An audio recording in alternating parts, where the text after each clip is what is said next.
This is a Magic 828 Originals podcast called The P Word. I'm your host, Rishka Lee Pedro. This is a safe place where we recognize that parents are people too. We chat about the good, the bad, and the ugly side of family law. We talk about what makes you sad. We talk about what brings you joy. And sometimes we talk about adult things.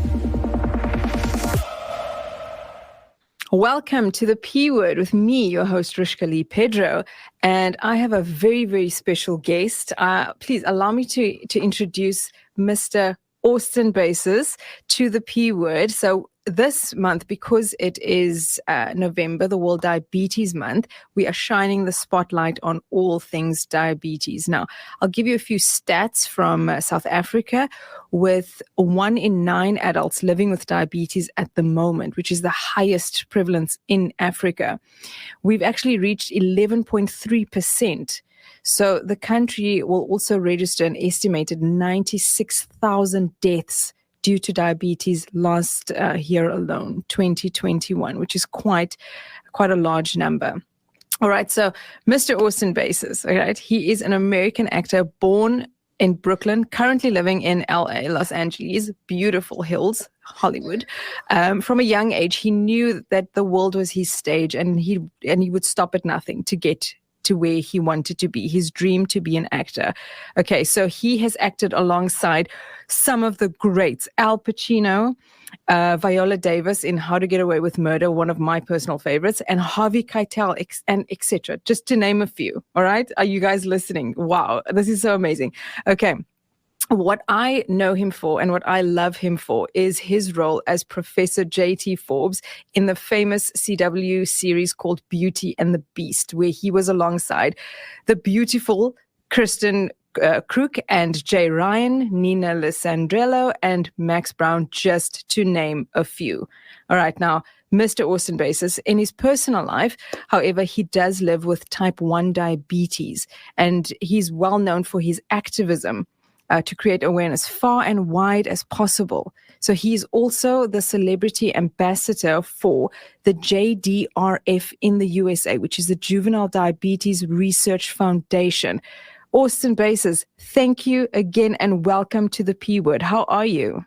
I'm wonderful. Thanks for having me. It's a nice, cool morning in LA. It's winter in Los Angeles, so that means fall everywhere else.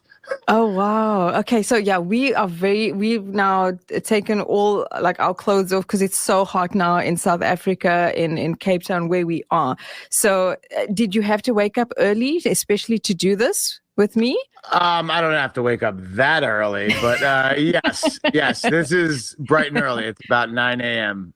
We appreciate it. So, thank you so much. This will get my blood pumping for the day. And I have a premiere of a short film I did tonight. So I haven't seen it yet, so I'm a little nervous, but I'm looking forward to it. I know you've done amazingly well. By all your previous project, I'm sure you've nailed it. All right, so let's jump right into it because, look, diabetes is something that is not really... it's not really widely known, and the symptoms and all of that. So this is why we are here today, why you've joined me to sort of discuss the things that pertain to diabetes and what is involved. So if you can tell us, what has your journey been like so far living with type 1 diabetes? Well, to take you back to the beginning, I was diagnosed about 2 weeks before my 9th birthday. In 1985, which makes me pretty old. Oh, no. And I've had it for over 37 years. And when I was diagnosed in the 1980s, there was, very little technology, but way more technology than, previous generations. And the JDRF had only, the organization I kind of try to advocate for, only started in the early 70s. So, I only, was less than 20 years into the organization. And when I first got diabetes, I had to be in the hospital for a week. My dad owned a candy store, which is one of those like small lessons in life of like, you may have the opportunity to eat all the candy in the world, but then you also may get diagnosed with diabetes and have to, it'll have a little self-control. Yes. But when I first got diabetes, the main way to take insulin was through injections, and the main way to test your blood sugar was to, prick your finger, get blood, put it on a strip, leave the blood on the strip for a certain amount of time, wipe it off, and then wait for another minute or so. This is we were like 2 minutes into it. And then at that time, when the kind of buzzer went off, you would hold the color on the strip up to a color chart on the bottle of test strips to see what range your blood sugar was. It was no exact numbers. It was just like, and I mean, I hate to think if I was colorblind, I wouldn't know what my blood sugar was. It was like, it showed these different things. And when I first got diabetes, they tested my blood sugar after a fasting. I think it was like an 8 or 12-hour fast. And I went into the doctor and he tested my blood sugar and it was off the charts. So like the last number on the bottle is 800. And it was darker than that. And so 800, just to give you a little frame of reference, 100 is a perfect blood sugar.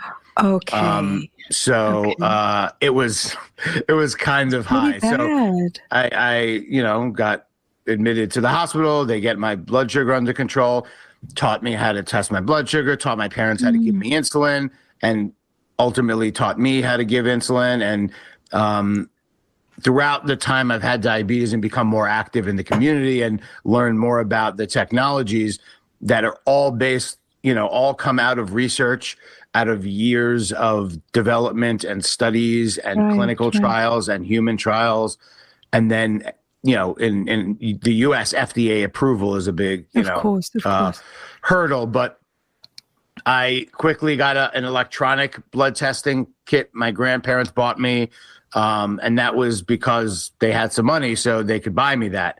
Whereas, like, I don't know if my insurance would have covered it, That's a whole nother thing here that we have to worry about. And so as the years went on, and like late 90s, I got an insulin pump. So a new way to inject insulin, which is kind of a 24/7 gadget that pumps insulin into your body using 2 rates. One rate is the constant rate that pumps it throughout the day. Every hour I get 1 to 2 units of insulin, throughout the 24-hour period. And then when I eat, I give certain amount of insulin based on what I know the carb count is going to be in that food. So if I'm having chicken, I'll probably not give a lot at all, maybe even any, or coffee. I'm drinking coffee. There's no carbs in coffee. But if I'm having a sandwich, that's 2 pieces of bread, maybe I'm having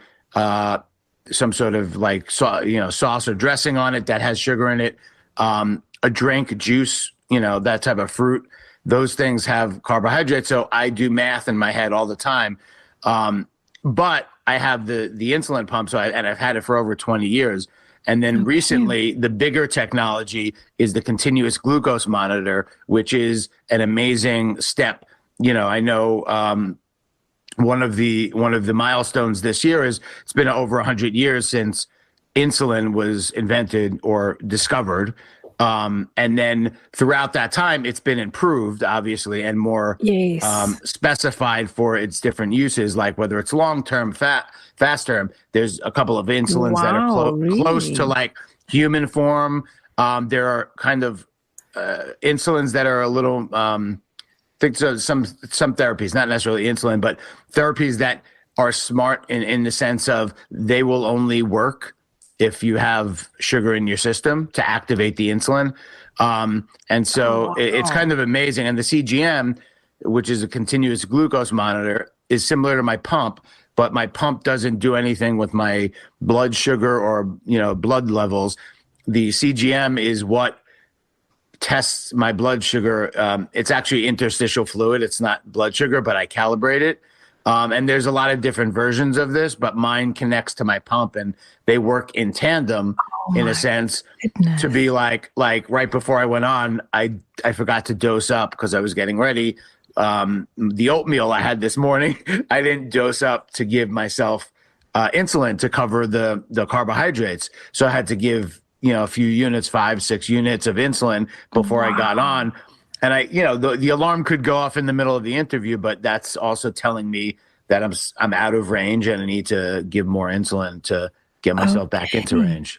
So it's, so it's been a journey. Obviously 37 years is a long time, but knowing what I do now with advocating and how important the research dollars are and the collaboration between like the medical community, the government, and then, private interests, that all works to help diabetes. It is an industry, let me tell you, that there is, yes, there is money being made. And unfortunately, at times it's at our expense, not the drug companies or the insurance companies. It's at the patient's expense, which is kind of unfortunate and hopefully will change, in the future. Yes, no, absolutely. Wow, that is a lot. And if I may say, that is a lot for a little 9-year-old, 10-year-old to kind of manage. So that actually leads me to my next question. In terms of getting diagnosed, is it hereditary or is it something that can be developed? How does one get diagnosed with diabetes?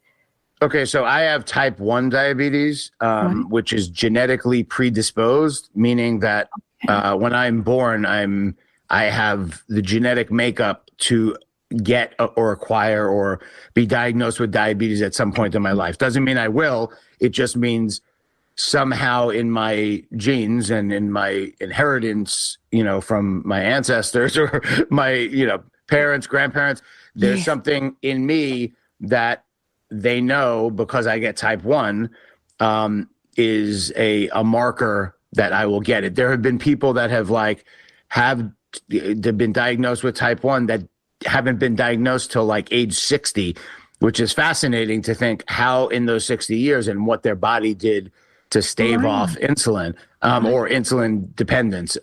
So like type 1 is insulin dependent. Like I either have no or very little. A type 1 diabetic has no or little insulin in their body to help them digest and process sugar.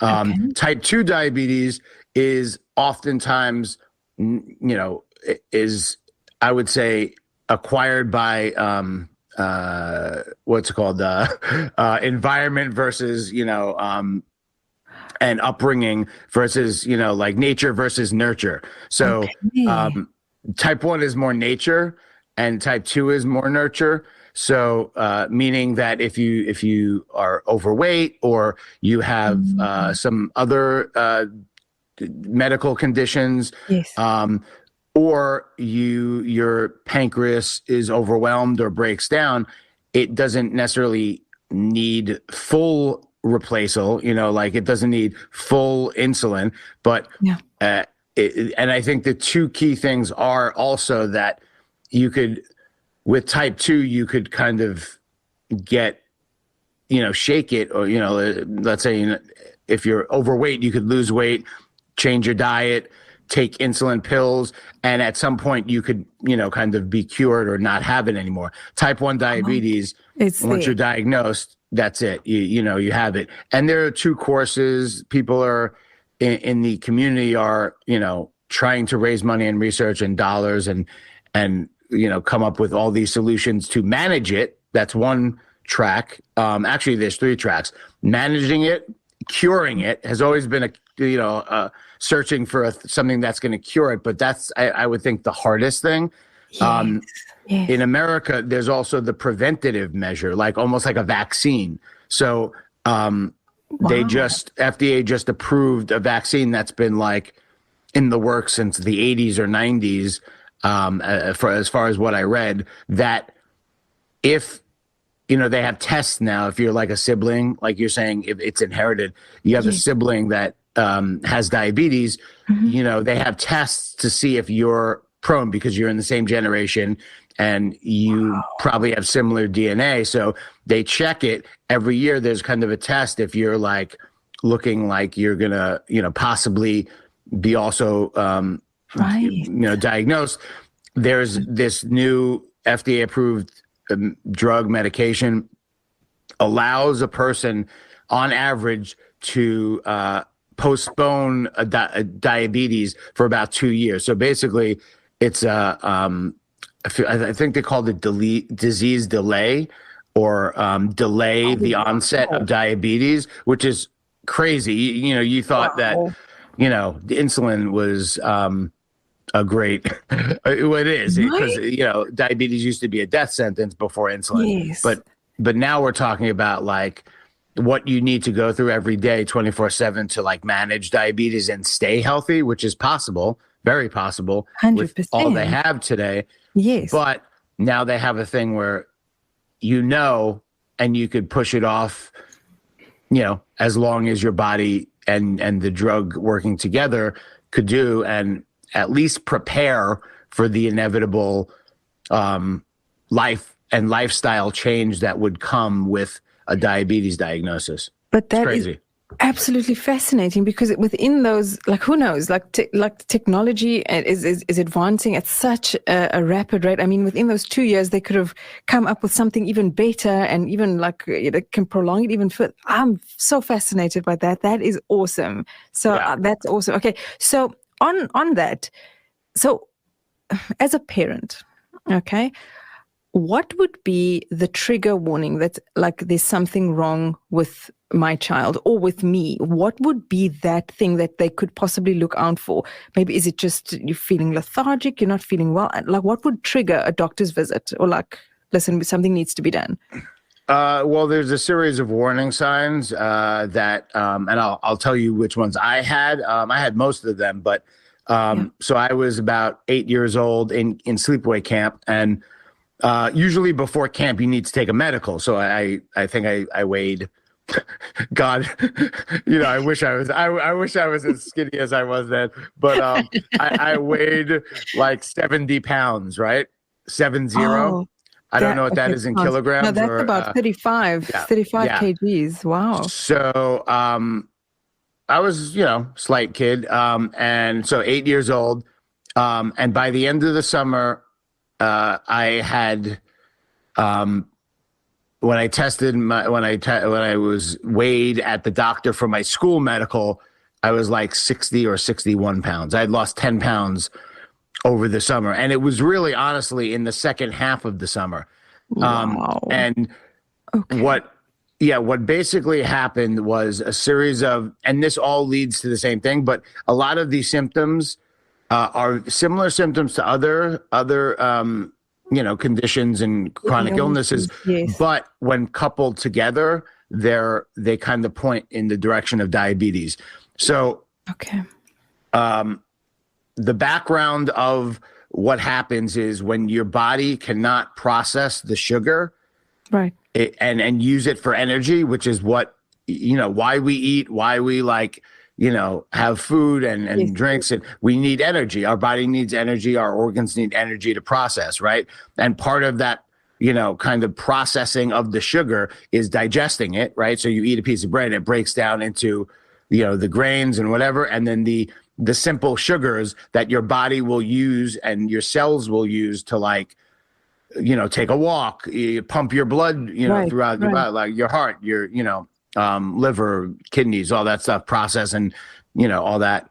And what happens is your body, instead of using it, using the insulin, because using the sugar with the insulin allows the body to use the sugar. It helps the body take the sugar from the, kind of digestive process into the, cellular energy process. And when that doesn't happen, the sugar has nowhere to go.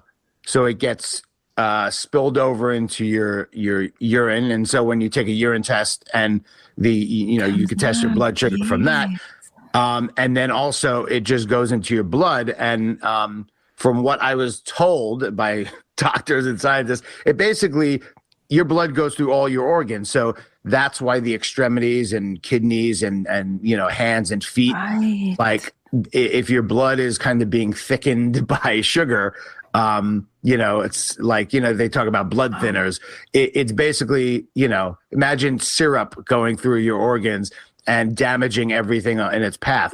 So when you're high blood sugar, when I'm high blood sugar, even now, I get thirsty, right? That is one of the warning signs, being thirsty, always thirsty. Like even if you drink a gallon of water, you're still thirsty because it dehydrates you, right? You kind of being dehydrated. When I have high blood sugar, I have, kind of headaches and fatigue, but a fatigue that's not like if I eat, I'm going to be more energetic. It's if I can't eat because I'm not hungry. I don't want to, the only thing I am is thirsty. Wow. So what happens is you drink more, right? You're thirsty all the time. You drink more. You go to the bathroom more because you're drinking more. Of course. And because you're not using that energy for function, cellular function, any other function in your body, you're basically peeing it out after you eat. You're becoming weak and fatigued. The normal, I could eat a normal meal and someone else, like kids have sugar before, like, pageants or sports or whatever, and going out into the yard, and I could have a cake, donuts, whatever, and I will be tired and kind of just, so basically constant thirst, fatigue, constant urination, weight loss, they all connect to the essential, thing. There are other more extreme things. I'm probably not going to pronounce it right, but there is a basically sugar poison. If your blood is so high that your body starts to break down and your organs don't function and you get nauseous, those are the first warning signs of, like, I think it's called DKA, which I've thankfully never had, but I've been close where it's high, but you get nauseous, you get almost like a sick feeling, like a fever. I always get kind of flush when I'm really high and feel bloated, probably because I'm drinking all the water, but it's also like probably mainly because my body is trying to defend itself against what diabetes is. It's an autoimmune disease. So the onset of diabetes is caused by your own body attacking the pancreas. So a lot of the development, and I think in this case, this new FDA approved drug is the ability for your body to fend off whatever thing is attacking it for a certain amount of time. So you have a grace period. Yeah. Wow. That is absolutely insane. Jeeves, thank you so much for that. Okay, so let's say there is a diagnosis in the family, young, old, doesn't matter. And if this family member, child, parent, grandparent, whatever, how is that best handled from a household perspective? I mean, do we change our diets? Do we throw out everything? Do we join a gym? What would the proper response be on diagnosis of a family member? Well, I could talk from my own experience, obviously, kind of talking with your doctors, maybe a dietitian, because I think that's part of how I learned how to measure out my meals at age 8 or 9. So like I learned from a dietitian in the hospital that you set up kind of like a food chart and a breakfast, lunch, and dinner. Like I remember my first kind of diet was breakfast, lunch, and dinner. I would have 2 snacks, one between lunch and dinner and one before I went to bed to kind of cover me through the night. And so, and the insulin I was taking had certain arcs. It wasn't like automatically fast acting. The insulin pump has, when it goes in you, it starts working. It's pretty quick, within 15 minutes. Some insulins when I was younger, I would take an insulin that was like half hour, and then another insulin that was like a couple hours. So it would be almost like the first insulin would work and there would be an arc.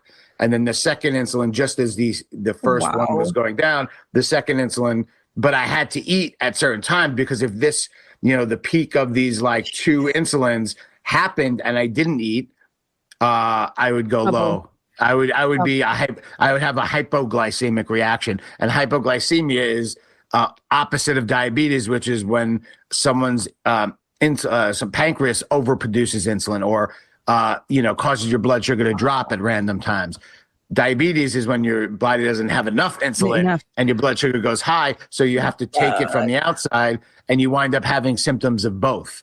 I don't know if hypoglycemic people have ever had high blood sugars, but I guess it's possible. So from my perspective, I was a very athletic kid, did a lot of sports. And I think from my parents' perspective, and I, credit them for their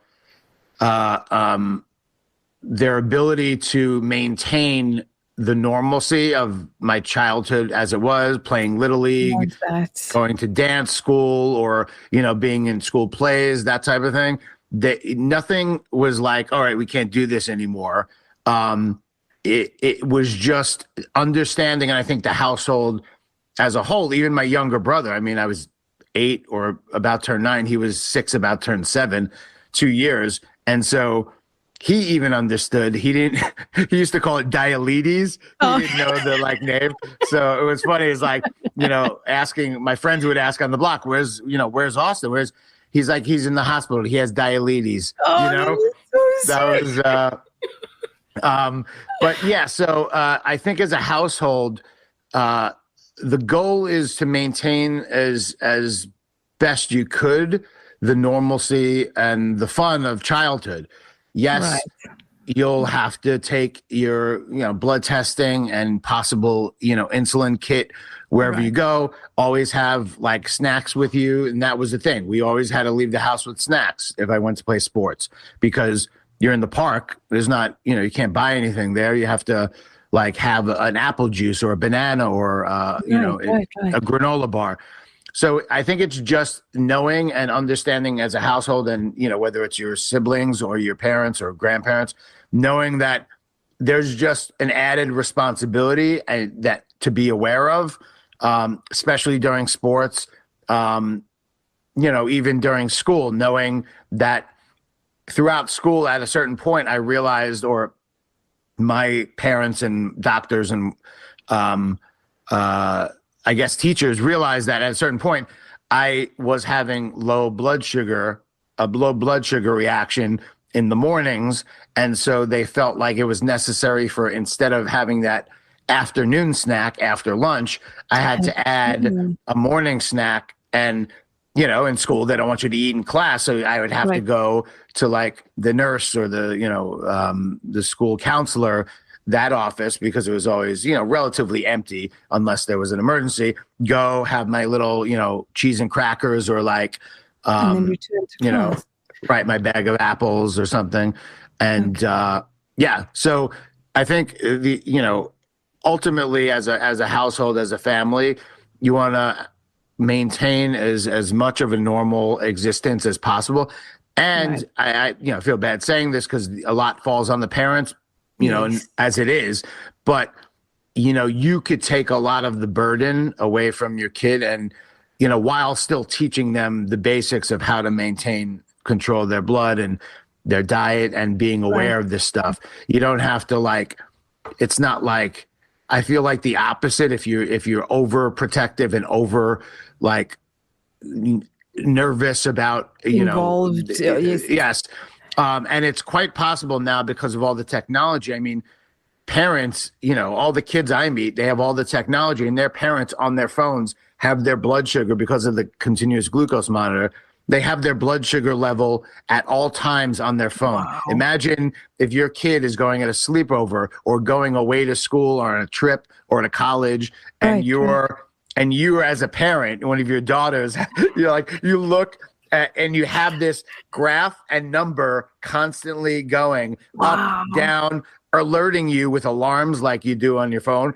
alarms if it's going down and it's at night and you know your daughter's sleeping to, you know, make sure, like, it's like, imagine what that's like for parents. So it's a 24 hours, it's a 24 hours a day, 7 days a week. Yes. You know, 365 days a year disease with the added worry and stress of the people around you and parents. And, you know, as long as you can keep that at bay and under control and still manage to have fun and a sense of humor about it, I think you know everyone's going to be fine. I'll tell you a quick story. Is please. You know, like I was a very kind of sheltered, I guess, kid. I was, you know, I went to school. I did my work. I, you know, got good grades. I was good at sports. I was good at a lot of stuff, and I didn't really watch rated R movies except when I went to my friend's house and didn't tell my parents. But you know, I used to always have to take insulin shots, right? And I was never like, I don't want to go to the bathroom in a public restaurant to like take insulin. And, you know, because it's not hygienic. Not that I knew that then, but I'm like, there's no place to do it, you know? Yeah. It's gross. And I grew up in Brooklyn, New York, so it's even grosser. Understood. But I used to carry it in like a toothpaste. So I'd like, you know, if I went out to dinner, I would take my insulin, I would set it up. I'd take my blood sugar before I went out and draw up the insulin injection, the syringe, and put it in like a carry-on toothpaste carrier. So it'd be you know, two sides. And so I'd put my insulin shot in there. And, but sometimes I would take it at the table, usually in my stomach, under the table, usually when, you know, the waiters are not at the table, like, you know, but occasionally a waiter would come over in the middle of me, you know, or waitress would come over in the middle of me giving an injection, or with the syringe on the table and kind of go, oh, you know, like, and I would make believe it was like drugs, and I'd be like, oh, what a rush, you know, like, but that was my sixth sense of humor. But it was like, I didn't know it. I don't even know what it, like, I guess I was doing a heroin thing, but I don't know. But it was like needles, and you think like the worst drugs, and whatever movie I saw that someone said, oh, what a rush. I think it was Nightmare on Elm Street, because Freddy Krueger, you know, says what a rush because he has everyone's souls in his body, right? And so I used to like take my insulin and like go, oh, what a rush. You know, as long as it wasn't the Pulp Fiction scene. Oh no, no chest needles. No, none of that. Oh, that is fantastic, Austin. Thank you so much for answering all these questions. But now we actually are going to move into a little fun segment. Okay. It's only 4 questions, and I do this this thing where it's rapid fire. Okay, so I don't want you to think too long and too hard. So I just want you to go. All right. So the first one is, if you were a fly on the wall during any conversation in history, what would it be and why?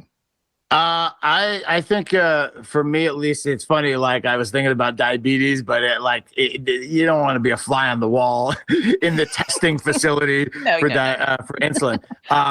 I think the conversation that I think is most fascinating to me is I believe it's called the Continental Congress, but basically the decision to create the Constitution of the United States of America and create a country where everyone was equal, and freedom of religion and press and all these proactive things that like they felt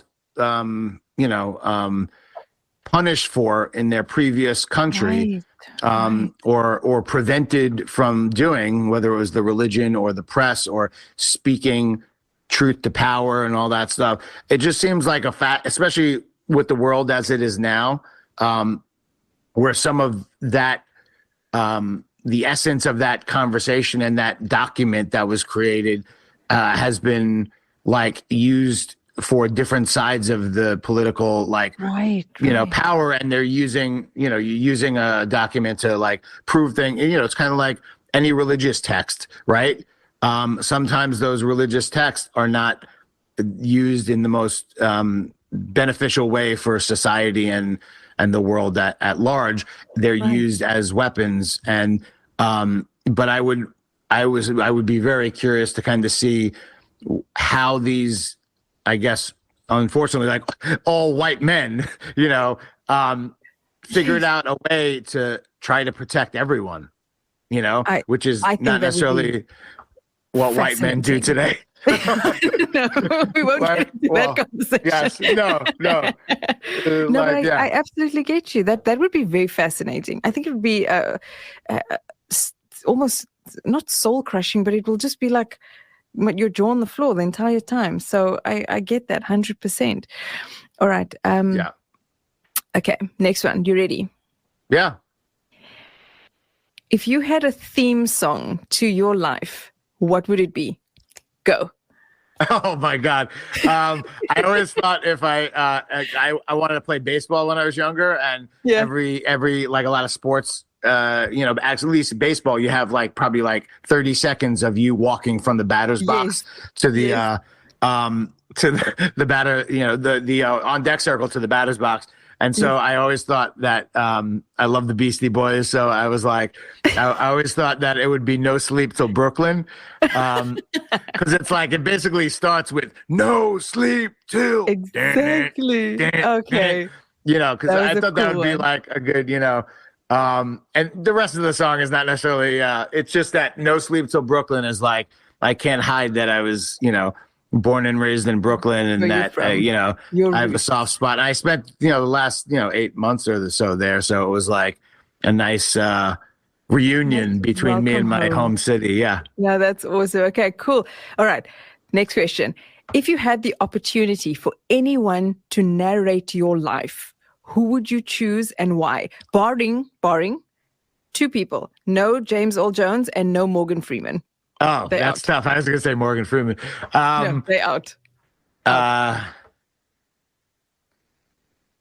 mean, just because I feel like a kinship, and I love his work, and as an actor, I feel like he monologues better than anyone that I've seen is Al Pacino. I would love to hear Al Pacino's voice narrate my life. He's like, that was an awesome impression.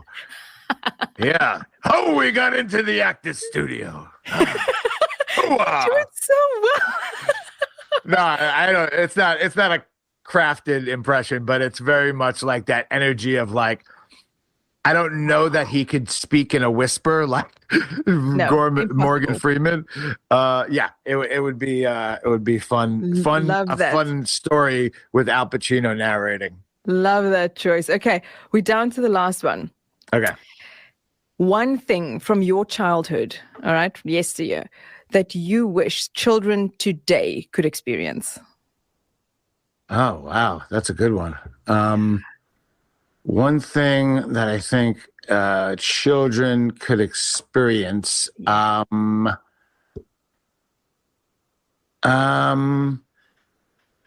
my God, like I guess that it would change with technology and stuff, but I feel like it's probably like just because it's Brooklyn, but it's like that idea of like being out for hours with no phones, like when we were kids, we would go out, like I grew up in the 80s mainly, the 90s, I was a teenager, by that time. But it's like in the 80s, we'd go out on our bikes, we'd ride to the park, and it was just like our parents trusted us enough and also didn't have the technology to track us to the point where it's like be home before dark, and in the summers you could stay out after dark because it just got dark so early, or actually no, in the winters it got dark early. So the summers you stayed out later because it was lighter later. But, we'd ride our bikes, we'd go, we'd play, tag and manhunt and all these games in jumping in and out of people's backyards. And it was like it was an adventure of, the scariest thing was if someone had a dog, or if we went to a house that looked like no one lived there and then someone actually did, and we were like hanging out in their backyard. It'd be Does like, that actually happen? we'd like run, Yeah, totally. Like we'd be like, oh my God, that's the creepy house at the end of the block. And then all of a sudden someone looks out the window and you're like, oh, shit, and then we run and we book it. But yeah, we would ride our bikes around, me and my brother, Jeremy, and my best friend, Jason. And we do like, all right, you have to follow the leader. And so like the leader would go around and do like some weird trick, go up, jump up on the curb. And then you would go to the park and do, it was never like, it was innocent stuff. So it was not like we went to smoke cigarettes or do like, drink or do drugs or anything. It was always like, let's play this next game, It was just innocent fun. So what you'd like for children to have today is just freedom. Safe freedom.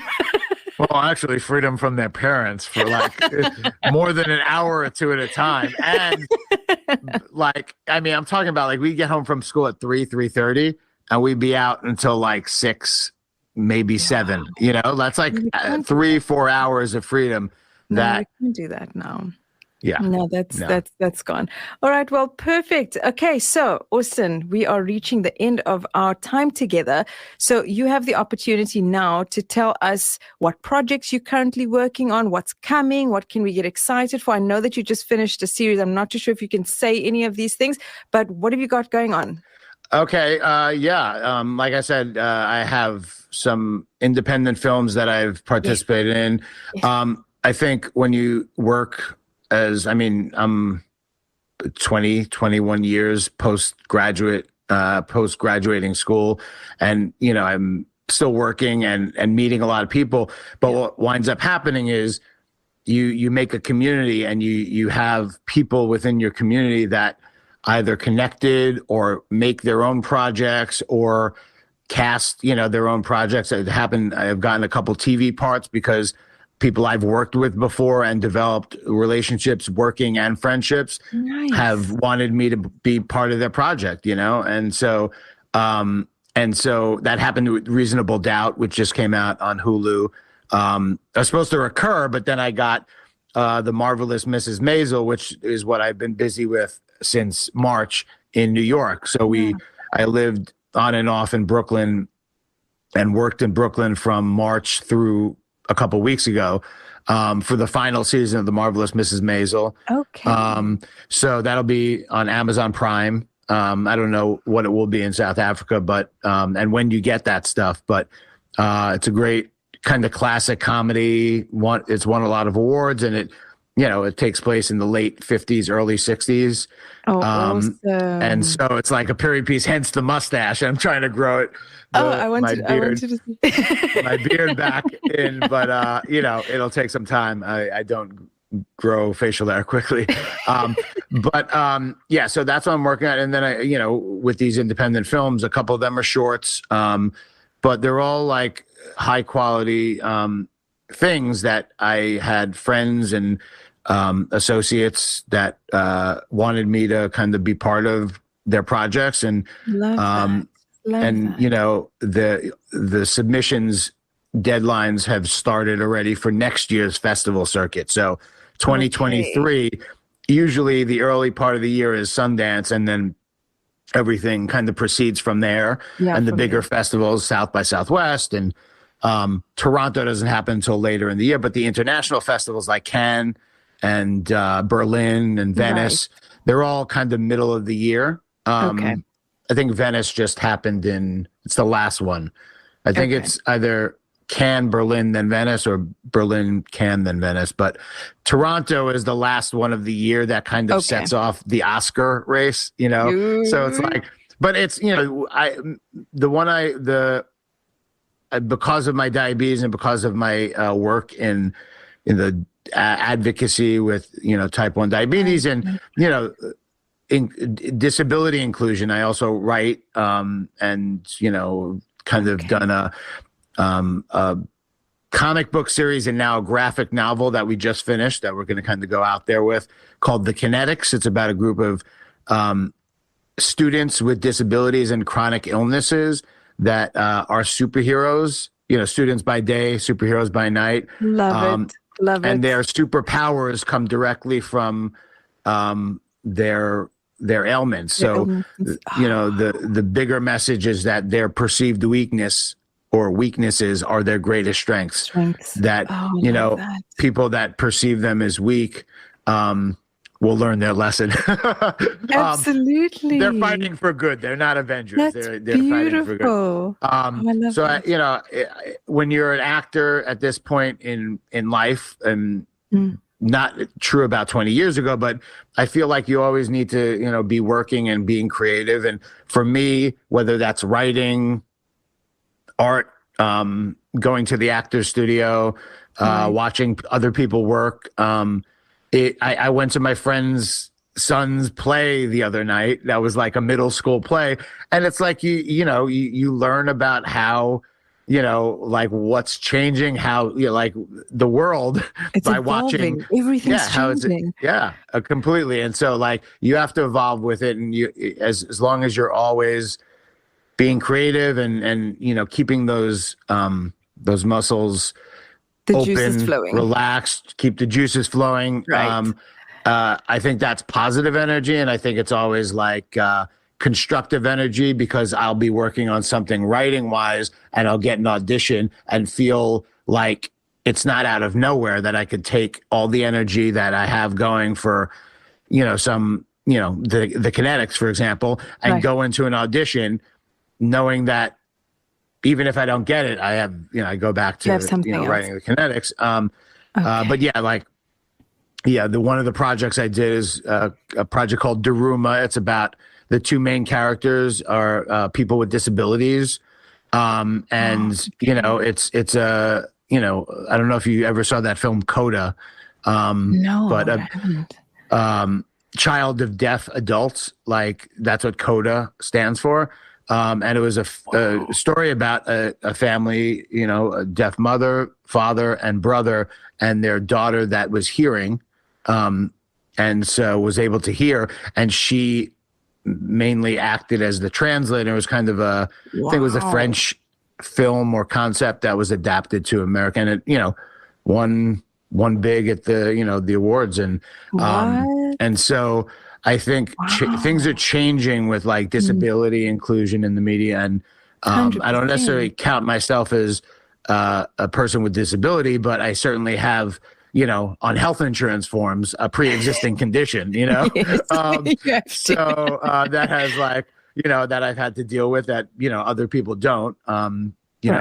People in my family have MS, on the autistic spectrum. Right. And whatever it is, cancer survivors, this type of stuff that you can't help. It's like, it's not like you caused this, thing to happen to you. But, to me, the blessing and the curse is that it is part of who I am, but it also has inspired me to kind of be greater than just the diagnosis and achieve more than just being a type 1 diabetic from Brooklyn. And so, I always feel like, it was a gift to have something to overcome at such an early age and kind of give me responsibility and direction. When most kids don't have to worry about that, Right? and maybe it was like when I was a kid, I was like, I wish I didn't have to worry about Yeah. But ultimately, coming into an acting career where it's like very artistic, very like up and down, a lot of rejection, at least I have the foundation of, keeping myself healthy and my blood sugar okay and testing all that stuff. That you had to deal with a lot. The lessons I've learned from that, I think have guided me and helped me in kind of everything that I've been able to do. And am Right. doing and plan That's to do. perfect. That is absolutely awesome. That is it. That's all the time we have. So thank you so much, Austin Basis, for this incredible interview and this chat. I Yeah. love speaking to you and hearing all about your history and where you've come and what you're doing. So I just want to say thank you for the work that you do off screen, on screen, and you are just absolutely amazing. So thank you. Well, thank you for having me and thinking of me for your podcast. But I No also problem. I can't let this podcast go by without saying a little shout out to my South African beasties, Yeah. Cape Town and Johannesburg. Like I gotta represent. They've been It's strong. a force to be reckoned with down there. Yeah. And I appreciate your support and enthusiasm through all the years of Beauty and the Beast, and even after. Love it. So I'm a beastie. Yeah. I'm a beastie, and I've got beastie babies. So we all watch together. So thank you. The next generation. It's going to. Then they're going to give it to their kids, and then you're going to have beastie grandbabies. So it is inherited. So beastie. So it is. The beastie is inherited. It is. Yes, it's genetically predisposed. 100%. And I'll tell them that, and then we'll move on. All right. Yes. So thank you so much, Austin Basis, for joining me on the P Word. I'm your host, Rushka Lee Pedro. Thank you so much.